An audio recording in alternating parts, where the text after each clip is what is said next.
Hello friends, જય શ્રી કૃષ્ણ, જય માતાજી. આજે આપણે બનાવીશું ઇન્સ્ટન્ટ સેવ ઉસળ. આપણને સ્ત્રીઓને રોજ સાંજે એક પ્રશ્ન થતો હોય છે કે આજે જમવામાં શું બનાવું.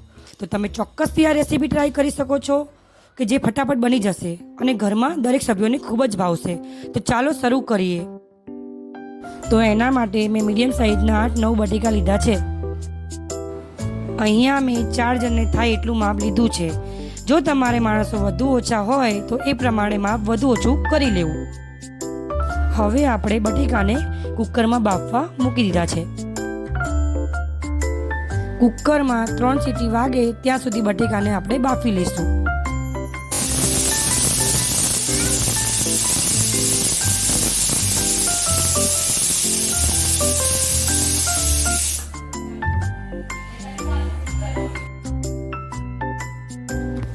હવે આપણા બટેકા બફાઈ ગયા છે.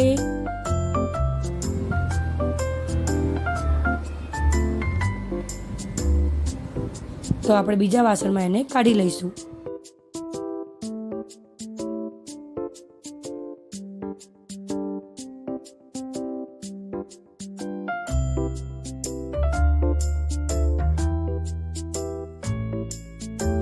હવે આપણે એક પછી એક બધા બટેકાની છાલ નીકાળી દઈશું.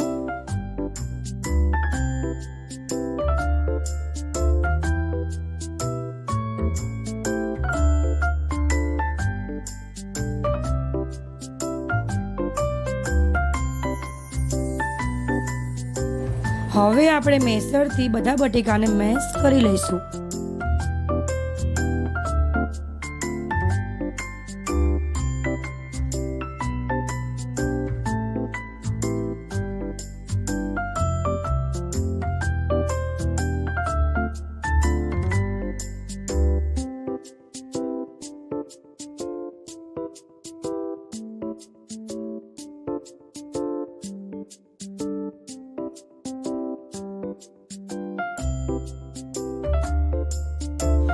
હવે આપણા બધા જ બટેકા સરસ રીતે મેશ થઈ ગયા છે.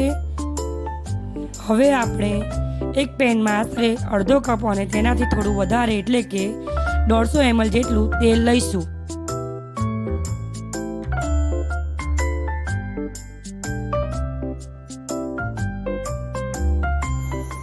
હવે આપણે મીડિયમ ફ્લેમ ઉપર તેલને ગરમ થવા દઈશું. હવે આપણું તેલ ગરમ થઈ ગયું છે. તેલ ગરમ થઈ જાય એટલે આપણે ફ્લેમને લો સેટ કરી દઈશું. ચપટી હિંગ, 1 ચમચી લાલ કાશ્મીરી મરચું અને 1 ગ્લાસ પાણી નાખીશું. અહીં એ વાતનું ખાસ ધ્યાન રહે કે મરચું અને પાણી આપ એકસાથે નાખો. કાશ્મીરી મરચાંથી કલર સરસ આવે છે અને પાણી નાખવાથી મરચું બળી નહીં જાય. આ રીતે કરવાથી સરસ રીતે તેલ છૂટું પડશે અને રસો ખૂબ જ સરસ બનશે. અહીંયા મેં 3 ગ્લાસ પાણી નાખ્યું છે અને હવે આ મિશ્રણને ઢાંકીને હાઈ ફ્લેમ ઉપર ઉકળવા દઈશું.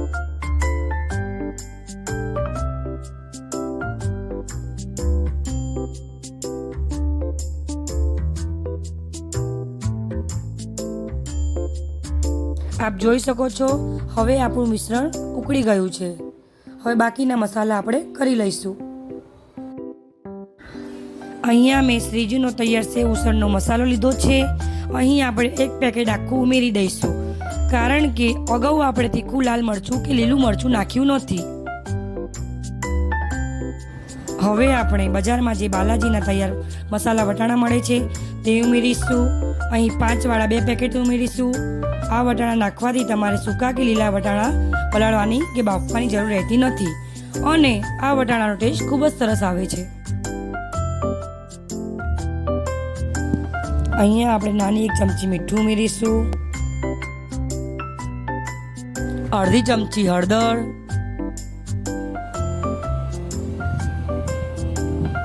1 નાની ચમચી ધાણા જીરું અને 1.5 ચમચી ખાંડ નાખીશું. અને હવે આપણે આ મિશ્રણને ઉકળવા દઈશું 4 થી 5 મિનિટ. આ મિશ્રણ ઉકળે ત્યાં સુધી આપણે ચોપરમાં ડુંગળી અને ટામેટાં ચોપ કરી લઈશું.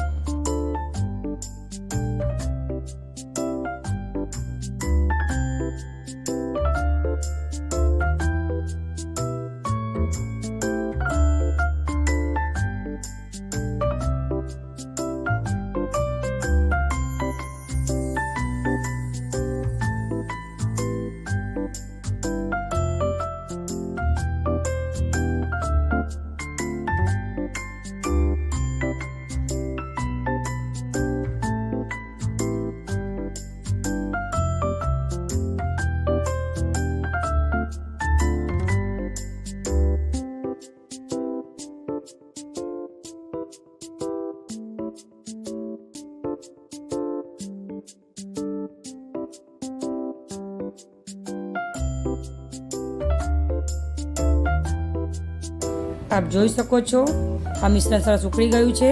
હવે આપણે અગાઉ જે મેશ કરેલા બટેકા હતા એ એમાં નાખી દઈશું અને ચમચા વડે સરસ મિક્સ કરી દઈશું.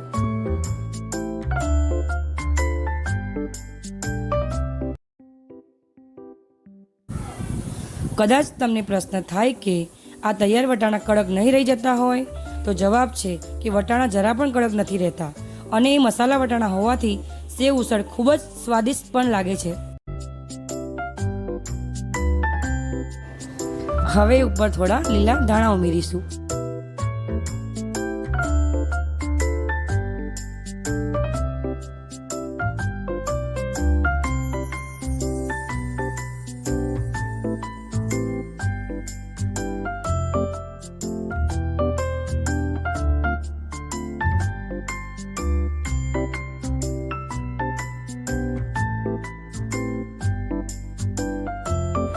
હવે આપણું ઉસળ સરસ તૈયાર થઈ ગયું છે. આપ જોઈ શકો છો કલર બી સરસ આવ્યો છે અને તેલ બી સરસ છૂટું પડી ગયું છે. હવે આપણે ગેસ બંધ કરી દઈશું અને આ ઉસળને આપણે બીજા વાસણમાં નીકાળી દઈશું.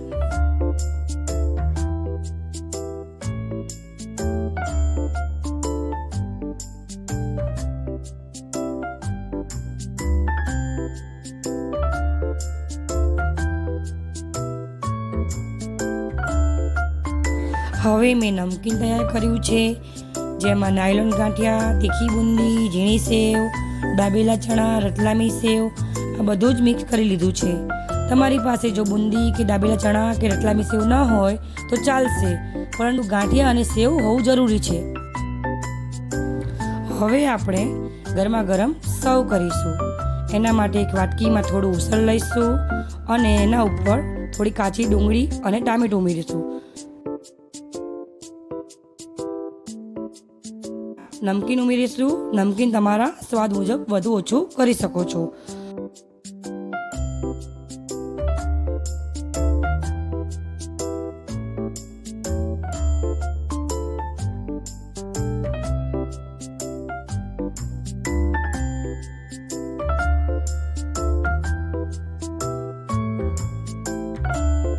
થોડું દહીં ઉમેરીશું.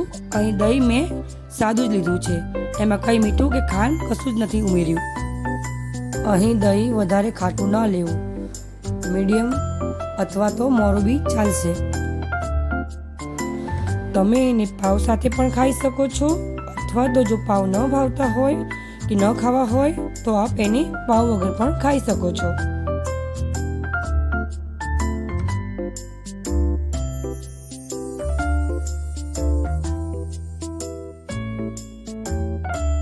જો તમે આ રેસીપી ઘરે ટ્રાય કરી રહ્યા છો તો ચોક્કસથી મને જણાવશો કમેન્ટ બોક્સમાં કે આ રેસીપી કેવી લાગી.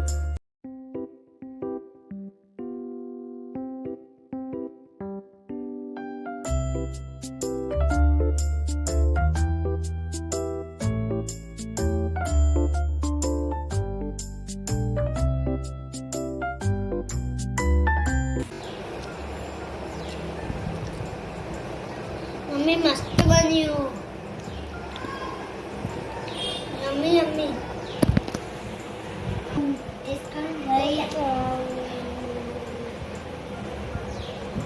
જો તમને મારો આ વિડીયો ગમ્યો હોય લાઈક કરજો, શેર કરજો, ચેનલને સબસ્ક્રાઈબ કરજો. તો મળીએ આવતા વિડીયોમાં વધુ એક નવી રેસીપી સાથે. ત્યાં સુધી આવજો. Bye bye. Thank you.